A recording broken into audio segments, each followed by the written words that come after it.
Alright guys, welcome back to another episode of the No Limits podcast with me, your host, Mark Ormrod. Now, in this episode, what I really want to talk to you guys about is a little something called the Invictus Games. Now, if you don't know what the Invictus Games are, please take a second out, jump on Google and go and find out what it is and what it's all about. It is a phenomenal movement that was started a couple of years ago by Prince Harry, and in a nutshell is an extremely powerful way where men and women in the armed forces can use sport as a tool to aid their recovery, whether they are wounded, injured or sick, whether it's a physical injury, a mental injury, whatever it is. This was a way of using sport to help those people. And the reason I want to talk about it today is because I'm currently sat in Bridgewater Service Station on my way back home to Plymouth, having just spent the entire weekend in Catterick on a 2-day Invictus Games rowing squad training camp.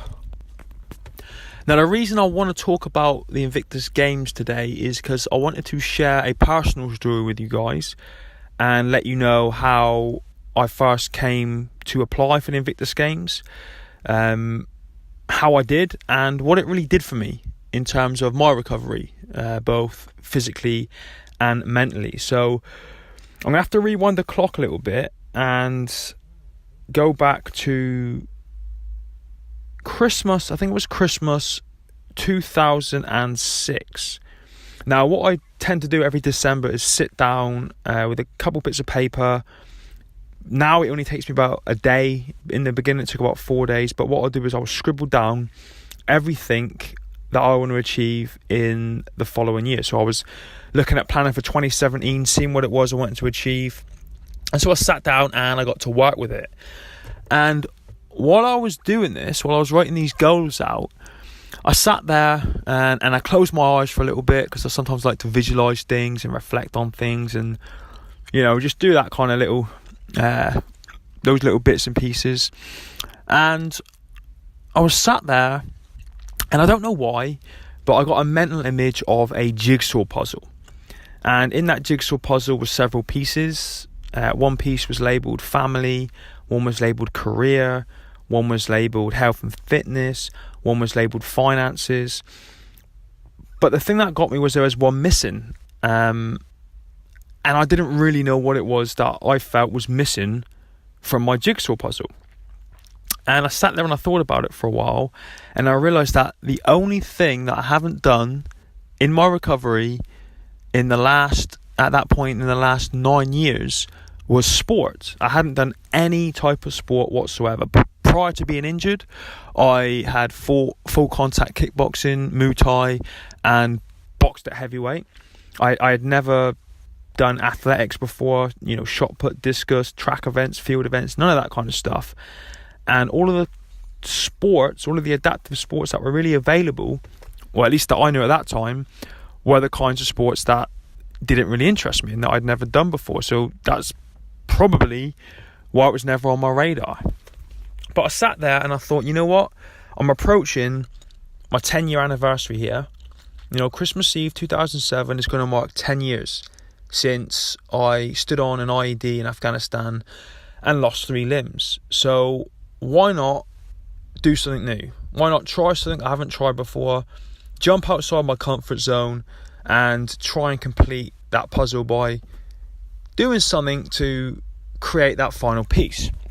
So right there and then I created a section for my goals in 2017 labelled sport, and I wrote down the kind of things that I want to achieve. Now, you'll have to excuse the pun. I'm not really a toe in the water kind of guy. I don't really like to test things too much. I kind of like to just jump in at the deep end. And for I think it was 2 years. Was it 2 years? Maybe 3 years, who knows? But for the years previous to this time, I had been made aware of the Invictus Games. I had seen many of my friends and colleagues that I went through rehab with competing, and winning medals and doing phenomenal things in their personal life as well, just overcoming huge obstacles that they were struggling with because they had included sport in their rehab. And so I thought to myself, you know what, I'm just going to jump straight into the deep end and apply for the Invictus Games, not even really thinking that I had any shot of being accepted because I had never done sport before. So I did a little bit of research. The time came around, I put my application in, and I applied for rowing, swimming and hand cycling. Now at that point, I had only ever hand biked recreationally for charity events and for general fitness and a little bit of strength and conditioning, that kind of stuff. I had only been in a pool, I think, 3 times since losing 3 limbs, and I had never even sat on a Concept 2 rower in my life. So it was quite a jump outside my comfort zone, but I had this stupid mentality that it wouldn't be that hard and that it was just brute force and ignorance, and I was fairly fit and I should be okay. I could just turn up, push myself, and I'll be fine. So I picked my sports, put in my application, and waited to hear back to see whether I'd made the team or not. Now I was very fortunate in that I did make the team, and so the whole of 2017 was pretty much geared towards doing the very best that I could in the Invictus Games. So I went to the camps, met the team, started learning these new disciplines, started training in them. And the very first thing that hit me like a freight train was that this stuff was really, really hard. I thought for whatever reason that I could just turn up and fitness alone would be enough, or if not just fitness, at least stubbornness and the inability or the lack of want to quit, to just keep on pushing myself and pushing myself and pushing myself. And I had no idea how intricate and detailed some of these sports are. And so it was a real shock to the system. So I had to knuckle down straight from the get-go and completely flip my mindset and learn from scratch as a beginner for the first time in years at anything. I had to learn how to do this all from scratch. Now, I'm not going to go into massive detail about the training because that would take me a very, very long time. But what I can say about the entire thing was that it was a huge journey of discovery. I went into something with what I believe to be the wrong attitude. I was humbled very quickly. I then took the lessons that I learned and approached it differently. I looked at it as an opportunity for growth, to become a better person, both physically and mentally. And also, when I got to a certain level, if I could help other people, then there was that huge opportunity for me to step in and do that. And it was a journey, and it was an emotional journey, but at the same time, it was a very, very fulfilling journey. And I came out from Canada with 2 silver medals in the rowing, 2 bronzes in the swimming, and then the Jaguar Land Rover Award for overall athlete of the games. So in terms of, was it a success for me? Yes, it was. Not just because I came away with some hardware, but because I learned so much about myself. And I feel like I grew a lot during that whole experience. And I think it made me not just a better athlete, but a better person. Because I approach these things not just now with a sense of what can I do and how can I grow physically. I look at it with a sense of what can I do and how can I grow mentally at the same time. Now fast forward to 2018, and I have found myself again in the very fortunate position out of over 450 initial applicants to be one of the 73 athletes who have been selected again to represent the UK at this year's Invictus Games over in Australia. And I've just come back off a 2-day rowing camp up in Catterick, which was a very interesting 9-hour drive there and a very interesting 9-hour drive back.